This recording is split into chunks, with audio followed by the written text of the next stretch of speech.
اللهم صل على محمد وعلى آل محمد وبارك وسلم اما بعد۔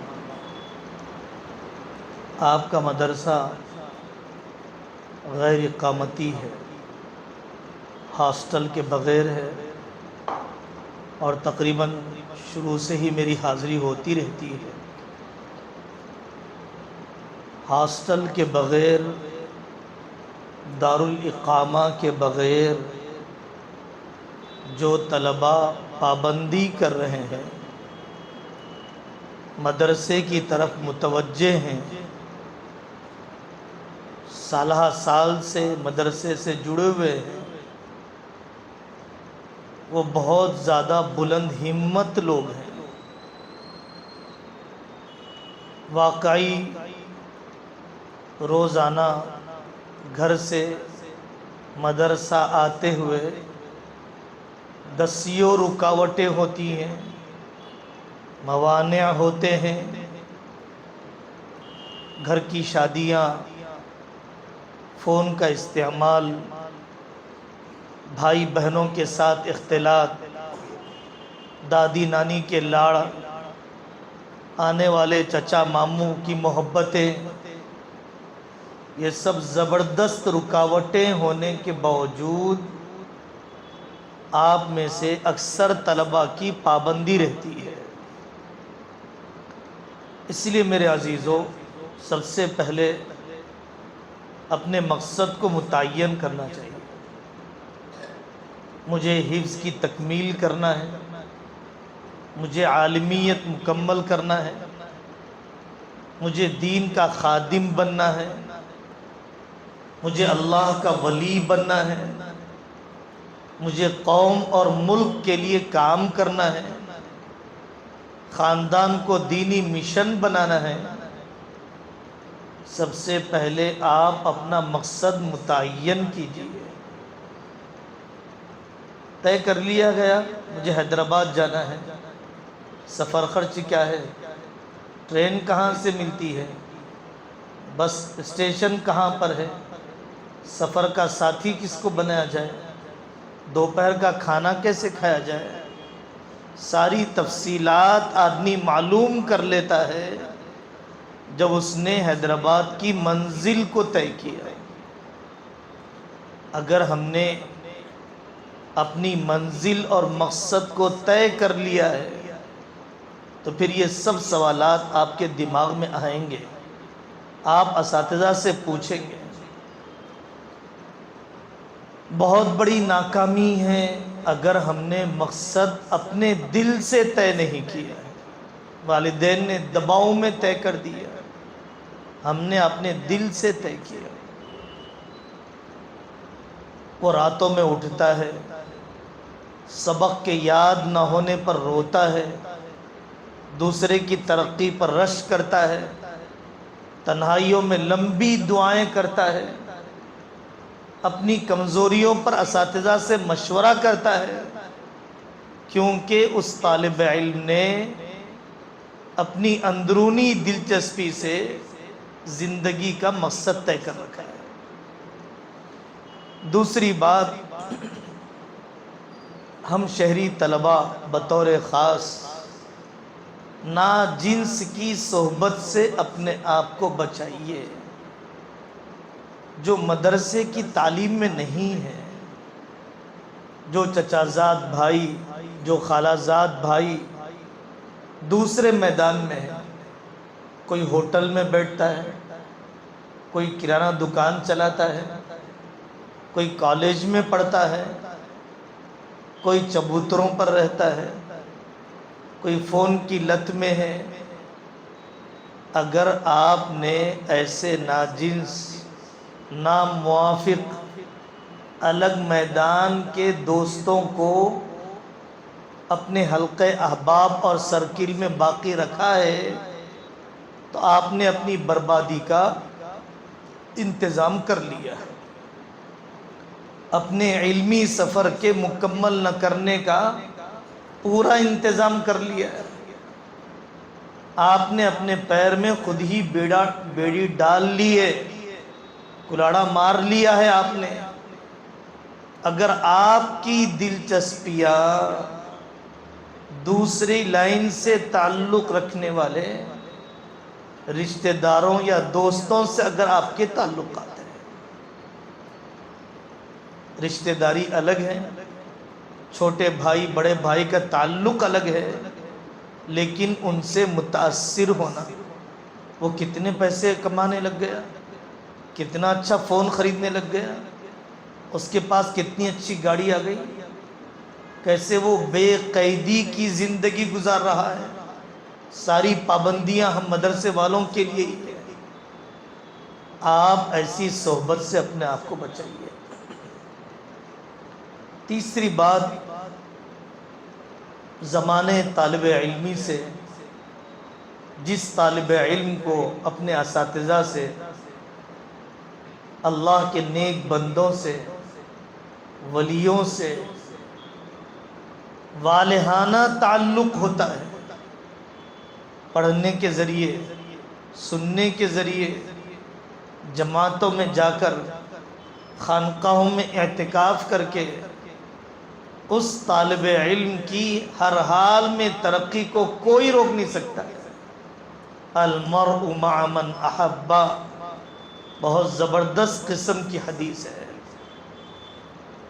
پڑھنے کے زمانے سے ہی ایک طالب علم اپنے استاد کے پیچھے پیچھے جاتا ہے، علاقے میں جہاں کوئی بزرگ آ جائے ان کے بیان سننے کے لیے دوڑتا ہے، چھٹیوں میں کوشش کرتا ہے اپنے والد کے ساتھ فلانے بزرگ کی مجلس میں چلا جاؤ، کتاب مل جانی چاہیے فلانے اللہ والے کی سوانح سے متعلق، طبیعت میں بے چینی ہے، میں پڑھوں۔ کون تھے مفتی شفیع صاحب، کون تھے مولانا ادریس صاحب کاندھلوی، کون تھے مشاہیر، بڑے بڑے سلاطین، بڑے بڑے اولیاء، بڑے بڑے مصنفین، اللہ کے نیک بندوں سے والہانہ تعلق، ایسے طلباء ہے۔ زمانے طالب علمی سے ہی کبھی حضرت شاہ جمال الرحمن صاحب سے، کبھی حضرت مولانا عبد القوی صاحب سے، کبھی صلاح الدین سیفی صاحب سے، اور ملک کے دیگر اکابر سے ایسا دلی تعلق قائم کر لیا۔ اتنی ستھری زندگی پڑھنے کے زمانے سے، اونچے اونچے خواب پڑھنے کے زمانے سے، فارغ ہونے سے پہلے میدان تیار ہے، عالم بننے سے پہلے چاہنے والوں کی قطار ہے، ایسے طلباء کی آپ اپنی دلچسپیاں اللہ کے نیک بندوں سے جوڑیے، جن کے جیسا آپ کو بننا ہے، جن کے جیسا آپ کو کرنا ہے، جن کے جیسا مقام آپ کو پانا ہے، جن کے جیسا آپ کو قوم کے حق میں فائدہ مند بننا ہے۔ جتنے ہمارے اکابر ہیں، قریبی زمانے کے، پرانے زمانے کے، ان کی ماؤں کی زندگیاں آپ دیکھیں گے کہ وہ بہت چھوٹی عمر کے بچوں کو تحنیک کے زمانے سے ہی کسی ولی کے پاس لے جاتی تھی، پیدائش پر کسی کا جھوٹا چٹایا جائے کھجور کا، اس زمانے سے کسی ولی کے پاس لے جاتی تھی۔ آپ ان اللہ کے نیک بندوں کے باپ کی زندگی میں، والد کی زندگی میں دیکھیں گے کہ قدم قدم پر ان کے والد کسی اللہ والے سے ضرور مشورہ کیا کرتے تھے۔ بڑا منظور نعمانی رحمت اللہ علیہ کے والد، حضرت علی میاں ندوی رحمت اللہ علیہ کی والدہ، حضرت امام احمد بن حنبل کی والدہ، فجر کی نماز میں جلدی اٹھا کر خود اپنی نماز پڑھ کر گرم پانی سے چھوٹے بچے کا وضو کروا کر پھر مسجد میں نماز پڑھانے کے لیے لے جاتی تھی اپنے بچے کو۔ تعلق بنائیے آپ، جب تک آپ تعلق نہیں بنائیں گے آپ ان کے جیسا نہیں بن سکیں گے۔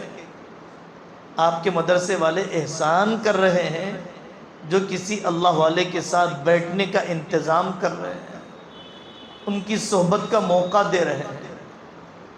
کتنے علاقوں نے ان کے ذریعے سے ہدایت پائی، کتنے خاندانوں میں ان بزرگوں کے ذریعے سے انقلاب آیا، کتنی بڑی بڑی قیمتی تحریریں، کتابیں انہوں نے لکھ دی، اسلام کے فلاں شعبے کی زبردست قسم کی خدمت کر دی۔ 40 سال سے سب وہ بچوں کی خدمت کر رہے ہیں، 35 سال سے سب وہ نوجوانوں پر محنت کر رہے ہیں۔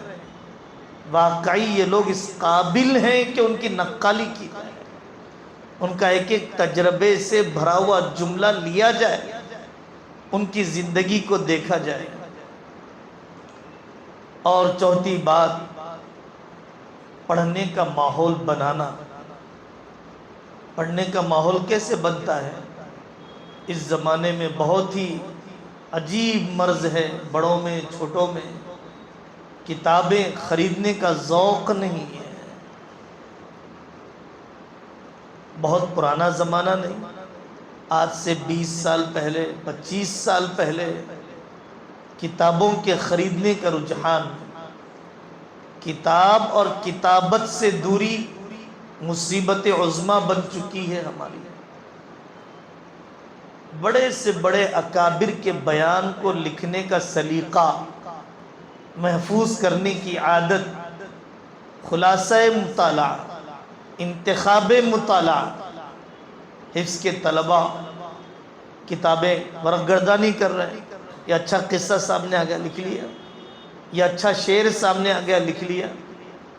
ہم گئے ایک مرتبہ نلگنڈا، وہاں پر قدیم عالم دین ہے مفتی صدیق صاحب نلگنڈوی مظاہری دامت برکاتہم، ختم نبوت کا بہت زبردست آس پاس کے دیہاتوں میں کام کیا، تو انہوں نے اپنی ایک پرانی ڈائری نکال کر بتائی، کشکول ہے میرا، یہ میرا کشکول، فقیر جو برتن لے کر پھرتا ہے اس کو کشکول کہا جاتا ہے، یہ میرا کشکول ہے۔ میں نے اکابر کی کتابوں میں جو کوئی اچھا نکتہ پڑھا، نحوی، صرفی، فقہی، بلاغتی، تدریسی، تزکیائی، تاریخی، میں نے اس جزیے کو اپنی ڈائری میں نقل کر لیا۔ کشکول اکابر کے یہاں ہوا کرتا تھا۔ بیاض حضرت تھانوی رحمۃ اللہ علیہ کے پاس، دیگر اکابر کے پاس بیاض، مسودہ، مذکرہ، آج بھی بعض اکابر ہیں۔ ہم نے اپنے اساتذہ میں حضرت مولانا نور عالم صاحب خلیل امینی رحمۃ اللہ علیہ سے بارہا سنا، میں اپنی ڈائری لکھتا ہوں۔ زبردست ادیب تھے، اردو زبان کے، عربی زبان کے، خود اپنی ان کی تعبیرات ہوا کرتی تھی، وہ اصطلاحات کے موجد ہوا کرتے تھے۔ اپنی روزانہ کی ڈائری لکھنے کا اہتمام حضرت مولانا مفتی تقی عثمانی صاحب دامت برکاتہم نے اپنی خود نوش سوانح لکھنا شروع کیا، اکابر کے اصرار پر کہ آپ اپنی زندگی لکھیے۔ تو حضرت مفتی تقی عثمانی صاحب جب اپنی سوانح لکھتے ہیں تو فرماتے ہیں میری ڈائری میں فلاں دن کے یہ واقعات لکھے ہوئے ہیں، فلاں جلسے میں شرکت ہوئی، فلاں سفر حج میں تھا تو اس کی یہ یادیں، یہ اشارات لکھے ہوئے ہیں۔ ایک مرتبہ کاندھلا میں حضرت مولانا نور الحسن راشد صاحب کے پاس حاضری ہوئی تو انہوں نے فرمایا کہ حضرت شیخ الحدیث مولانا زکریا صاحب رحمۃ اللہ علیہ کی 45 جلدیں رکھی ہوئی ہیں فل اسکیپ سائز کی، جس میں وہ روزانہ اپنا روز نامچہ لکھا کرتے تھے۔ آج وزیر اعظم فلانی جگہ گئے، پورے روزانہ کے اخبار کا خلاصہ، اور پھر چونکہ ان کے پاس مختلف تحریکات کے بانیان، دارالعلوم دیوبند کے واقعات، مظاہر کے واقعات، تبلیغ سے متعلق مشوروں کی تواریخ، اجتماعات کی تواریخ، آج مولوی انعام الحسن فلانی اجتماع میں گئے، آج مولوی یوسف کے پاس یہ واقعہ پیش آیا۔ کتاب اور کتابت سے تعلق آپ کے اندر لکھنے پڑھنے کا ذوق پیدا کرے گا۔ گھر میں آپ کی اپنی لائبریری ہو، آپ کا اپنا انتخاب ہو کتابوں کا، کتاب رکھی رہے گی، آج نہیں تو کل پڑھیں گے آپ، اس عمر میں نہ صحیح آئندہ کی عمر میں کام آئے گی۔ اپنی عیدی کے پیسے، مختلف تحفے، ان پیسوں کو جمع کر کے اساتذہ سے مشورہ کیجیے۔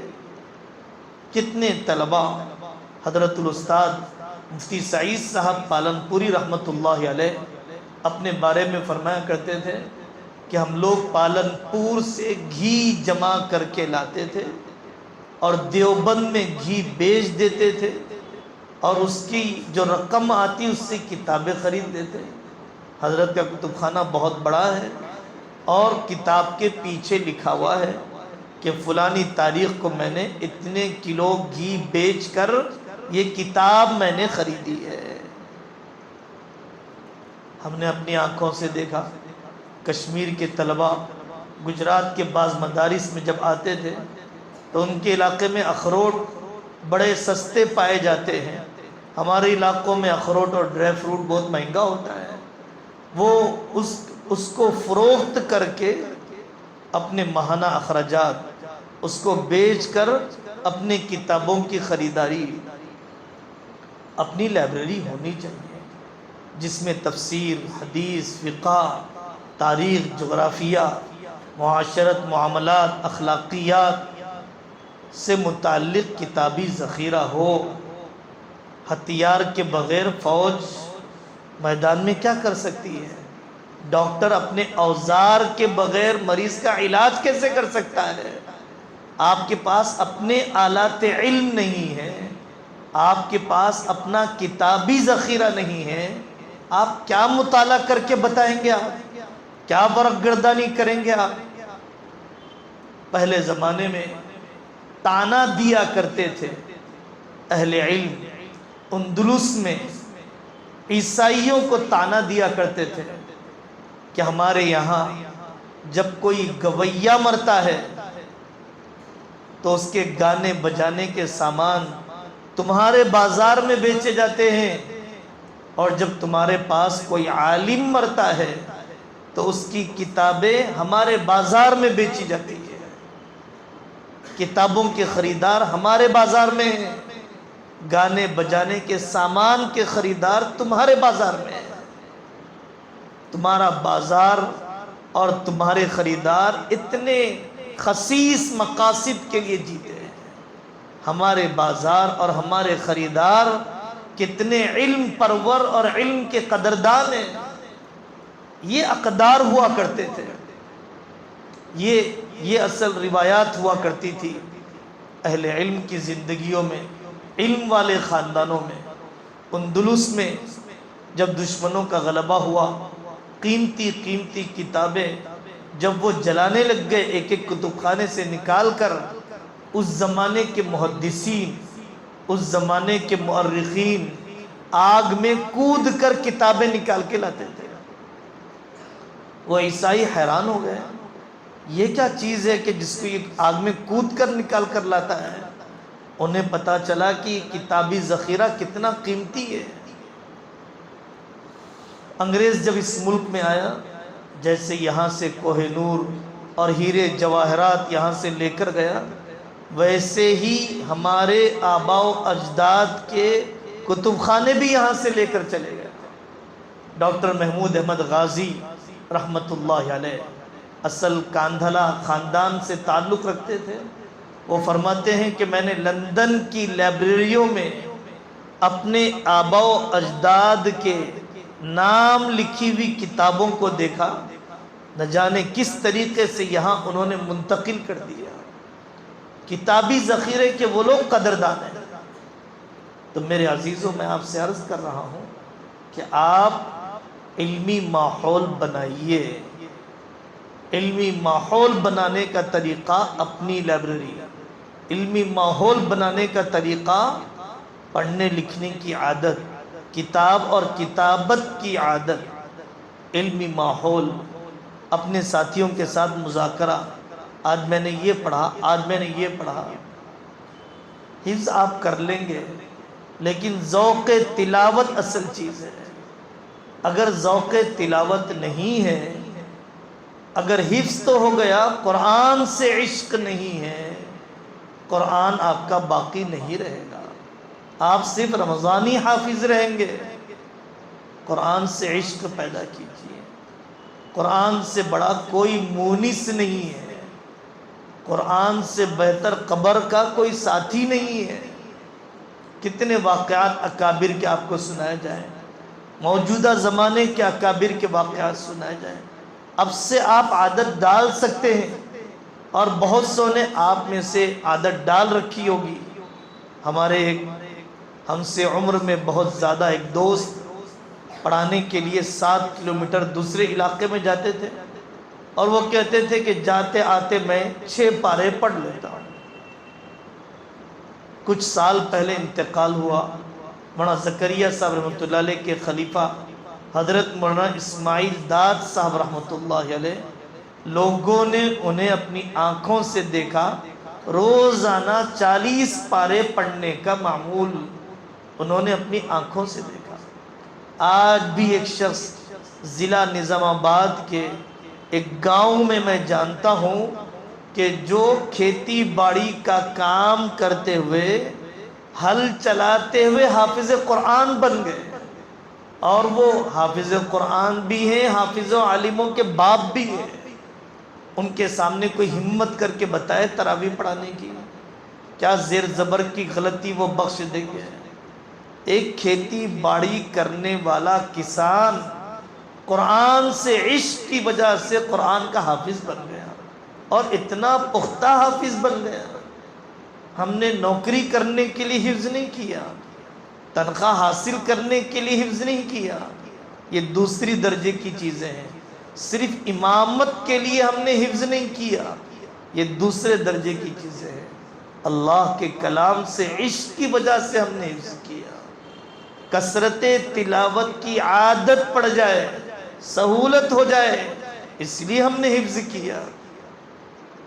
آپ کے صوبے میں ایک بہت بڑے بزرگ گزرے ہیں، حضرت مولانا عبدالعزیز صاحب سوریہ پیٹ رحمۃ اللہ علیہ، رکن شورا دارالعلوم دیوبند، اور حسین احمد مدنی رحمۃ اللہ علیہ کے شاگرد۔ ان کے پاس سے ایک عالم دین فارغ ہوئے حفظ کر کے، تو استاد جی نے حفظ کے وقت کہا کہ روزانہ 1 منزل پڑھنا، روزانہ 1 منزل پڑھنا۔ آج بھی وہ عالم دین موجود ہیں کھمم ضلع میں، روزانہ 1 منزل پڑھنے کا معمول ہے، روزانہ 1 منزل پڑھنے کا معمول ہے۔ عمل کی توفیق فرصت سے نہیں ہوتی، وقت میں برکت سے ہوتی ہے، اور وقت میں برکت وقت کی منصوبہ بندی سے آتی ہے، وقت میں برکت کاموں کی لسٹ بنانے سے آتی ہے، وقت میں برکت گناہوں سے بچنے سے آتی ہے، وقت میں برکت فضولیات اور اسراف سے اپنے وقت کو بچانے سے آتی ہے۔ تو سب کریں گے نا انشاءاللہ؟ اللہ تعالیٰ مجھے اور آپ کو عمل کرنے کی توفیق عطا فرمائے۔